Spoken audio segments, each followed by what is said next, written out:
চলতি মাসের শেষেই কলকাতায় আসছেন কেন্দ্রীয় স্বরাষ্ট্রমন্ত্রী অমিত শাহ। সার সফরের মধ্যেই কি নতুন রাজ্য কমিটির নাম ঘোষণা করা হবে তা নিয়ে জল্পনা শুরু হয়েছে বঙ্গ বিজেপিতে। যদিও দলীয় সূত্রে খবর, নয়া কমিটির ঘোষণার সম্ভাবনা শাহর সফরের পরেই। আর নতুন কমিটিতে যারা আসছেন, শাহর উপস্থিতিতে বর্ধিত রাজ্য কমিটির বৈঠকে তাদেরই ডাকা হবে।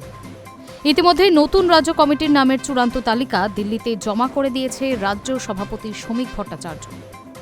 নতুন রাজ্য কমিটির ঘোষণা হলে বাদ পড়াদের ক্ষোভের একটা আশঙ্কা রয়েছে, তাই ঘোষণার সময়টা বুঝে সুঝেই করতে চাইছে কেন্দ্র নেতৃত্ব।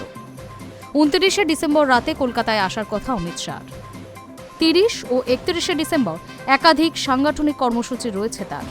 আবার অমিত শাহের সফরকে ঘিরে এক অভিনব পরিকল্পনা নিয়েছে বঙ্গ বিজেপির যুব মোর্চা। অমিত শাহর কনভয়ের সামনে ও পিছনে বাইক মিছিল যাবে।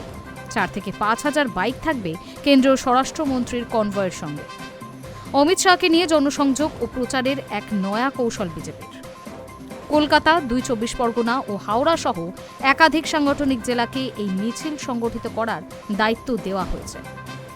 29 তারিখ রাতে কলকাতা বিমানবন্দরে শাহ নামার পর সেখান থেকে নিউ টাউন পৌঁছানো এবং পরদিন তিনি সল্টলেক বিজেপি দপ্তর ছাড়াও যেখানে যেখানে দলীয় কর্মসূচিতে যাবেন সেখানে তার কনভয়ের সঙ্গে এই বাইক মিছিল হবে।